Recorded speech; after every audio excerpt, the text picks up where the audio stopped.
और गिल का 100 जी, बल्ले बल्ले बल्ले, बुर्रा मुबारक को जनाब। इंटेलिजेंट इनिंग खेली शुभमन गिल ने। सब भी था तो इससे अच्छा मौका शायद हो नहीं सकता था कि जो 100 आया और टीम को काफी अच्छी पोजीशन पे लेके गया। हीरो हर एक को उसने पेला है, हर एक को रख रख के पेला है और इस वक्त इंडिया बहुत ज्यादा स्ट्रॉन्ग पोजीशन के अंदर मुझे लगता है आज 100 और बहुत टाइमली और बहुत जरूरी 100 आया गिल का। 100 रन बहुत इंपॉर्टेंट थे शुभमन गिल के लिए भी और इंडिया के लिए भी, क्योंकि इंडिया को भी स्पॉट ऑफ बॉर्डर हो चुका था। 2017 के बाद ये तीसरे नंबर पे पुजारा के बाद हिंदुस्तान के लिए 100 आया और How he was stroking the shots when he actually got the confidence, he would have played a big innings here. लेकिन जय हिंद दोस्तों, स्वागत है आप सभी का मेरे यूट्यूब चैनल में। तो दोस्तों, इंडिया और इंग्लैंड के बीच तीसरा दिन खेला जा रहा है दूसरे टेस्ट मैच का। तो इस मैच में सबसे अच्छी बात यह है कि शुभमन गिल ने एक शानदार सेंचुरी बनाई है। बहुत टाइम से आउट ऑफ फॉर्म चल रहे थे, लेकिन इस बार उन्होंने बहुत अच्छी सेंचुरी मारी है और इंडिया को एक अच्छे पोजीशन में रखा है और लीड करीब करीब 370-80 के करीब हो चुकी है। तो एक अच्छे टाइम पे एक अच्छी सेंचुरी मारी है, क्योंकि गिल भी आउट ऑफ फॉर्म चल रहे थे और इंडिया के लिए भी ये सेंचुरी बहुत ज़रूरी थी, क्योंकि सब आउट हो चुके थे। तो गिल ने एक अच्छी सेंचुरी लगाई है और करीब 6 साल बाद तीसरे नंबर पे सेंचुरी आई है। इससे पहले लास्ट टाइम पुजारा ने सेंचुरी यहाँ पे लगाई थी, तो 6 साल बाद तीसरे नंबर पे गिल ने सेंचुरी लगाई है और अपनी भी पहली सेंचुरी लगाई है तीसरे नंबर पे। तो पाकिस्तानी मीडिया भी काफ़ी प्रेस कर रही है गिल को, जिस हिसाब से उन्होंने पारी खेली है और टीम इंडिया को संभाला है और बहुत अच्छे पारी खेली उन्होंने।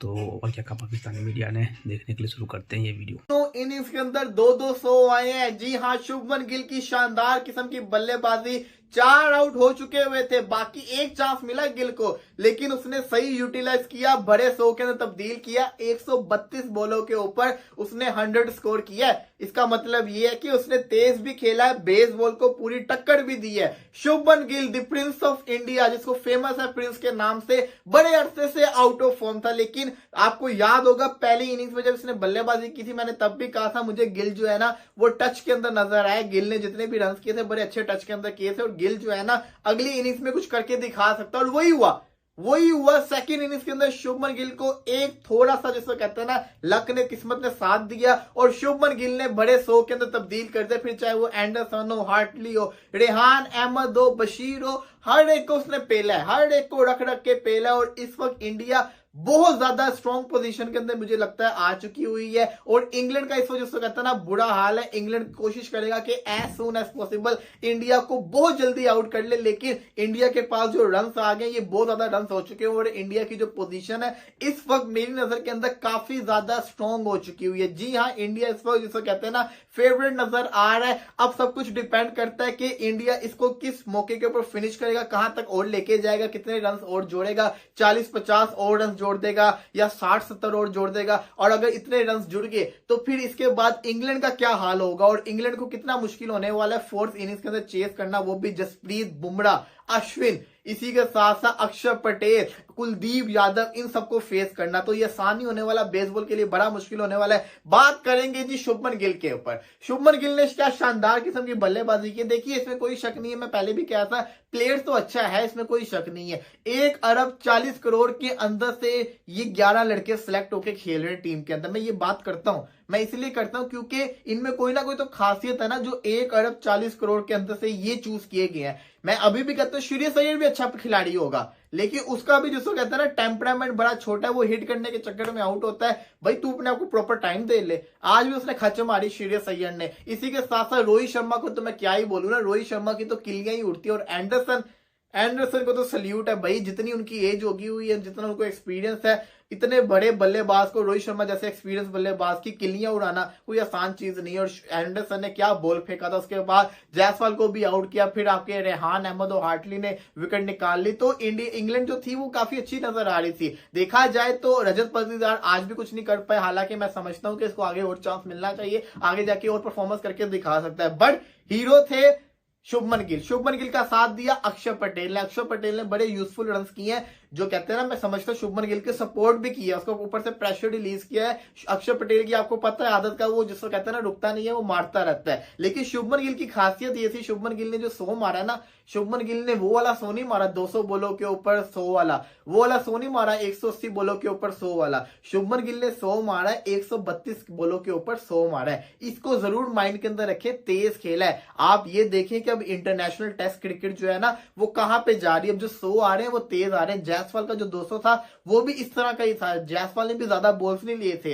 ये बड़ी यूजफुल चीज होती है, ये बड़ी इंपॉर्टेंट चीज होती है कि आपका स्ट्राइक रेट बड़ा मायने रखता है। और अगर आपका टेस्ट के अंदर स्ट्राइक रेट जो है वो 70 प्लस का, इसका मतलब ये है कि आप अपनी टीम का भी फायदा कर रहे हो, आप सामने वाली टीम पे प्रेशर भी डाल रहे हो, और इससे आपकी टीम के ऊपर कॉन्फिडेंस लेवल भी इंक्रीज होगा और आपके ऊपर से प्रेशर कम होगा, क्योंकि रन आते जा रहे हैं ना। और गिल ने छक्के भी मारे, गिल ने चौके भी मारे, और गिल वापस से जो पिछले 1 साल पहले जो उसने फरवरी के अंदर इनिंग्स खेली थी ना, न्यूजीलैंड हो गया, लंका हो गया, उनके खिलाफ जो परफॉर्मेंस करके दिखा रहा था, वो वाला शुभमन गिल मुझे दोबारा से आज नजर आया है। और फरवरी शुरू हो चुका हुआ है, तो इसका मतलब है कि शुभमन गिल को ये फैब का मंथ बड़ा पसंद है। इसका मतलब ये है कि आने वाले आईपीएल के अंदर भी ये दोबारा से तबाही मचा देगा। इस साल का पहला 100 तो शुभमन गिल का आ चुका हुआ है, अब आगे जाके देखना कि कितने 100 आएंगे। लेकिन शुभमन गिल के ऊपर ये बड़ा जरूरी था। शुभमन गिल जो था ना, वो आउट ऑफ टच हुआ था, बड़ी बातें भी हो रही थी, हम भी बातें कर रहे थे, क्रिटिसाइज कर रहे थे कि शुभमन गिल बहुत जल्दी डाउनफॉल में चला गया। लेकिन अच्छे प्लेयर की निशानी ये होती है कि जब टीम को जरूरत हो, टीम मुश्किल में हो,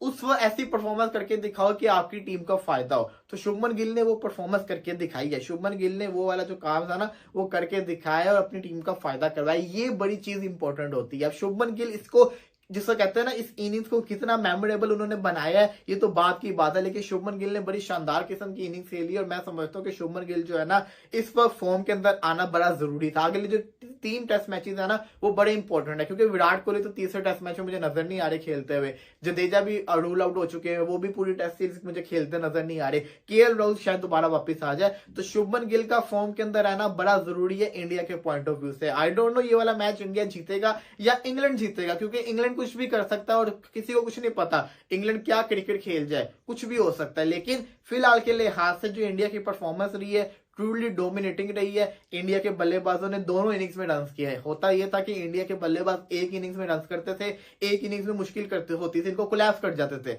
लेकिन इस मैच के अंदर दोनों इनिंग्स के अंदर रन आए, तो इसका मतलब यह है कि इंडिया इस मैच को जीत सकता है। क्योंकि अगर एक टीम 200 मारे, उनका एक प्लेयर 200 मारे, एक प्लेयर सेंचुरी मारे और एक बॉलर 6 विकेट्स ले एक इनिंग्स के अंदर, तो उस टीम को डिजर्व करता है जीतना। ये टीम जीत भी जाएगी। मुझे लगता है कि ना इंडिया ये वाला जो टेस्ट मैच है ना, ये जीत जाएगी। जो मैंने सोचा हुआ था कि इंडिया बड़ा मैसिव कमबैक मारेगा, बड़ी जल्दी इंग्लैंड को हराएगा, वो नहीं हुआ। ये जो टेस्ट मैच है चौथे दिन में भी चला जाएगा, तो चौथे दिन में भी जाएगा ये वाला मैच। बड़ी बात होगी। इंग्लैंड जिसको कहते हैं ना, टेस्ट क्रिकेट को इंडिया के अंदर चौथे दिन में लेके जा रहा है, ये बड़ा जिसको कहते हैं ना, इंग्लैंड के लिए, इंग्लैंड के पॉइंट ऑफ व्यू से, दूसरों के पॉइंट ऑफ व्यू से बड़ी अच्छा साइन होगा। क्योंकि इंडिया के अंदर जो टेस्ट मैच होता है वो तीसरे दिन तक ही रहते होते हैं, तो चौथे दिन के अंदर जाना बड़ी बड़ी बात होती है। लेकिन फिर भी मैं समझता हूं कि इस वक्त इंडिया की पोजीशन बेइंतहा स्ट्रॉन्ग है, और बेसबॉल का जो रियल इम्तिहान है ना, जो रियल टेस्ट है, वो अब शुरू होगा जब इनको ये टारगेट चेस करना पड़ेगा। अब भी और रन्स जुड़ेंगे, अब भी और रन्स आएंगे, और जब वो और रन्स लगेंगे तो लग पता जाएगा बेन स्टोक्स क्या हो गया,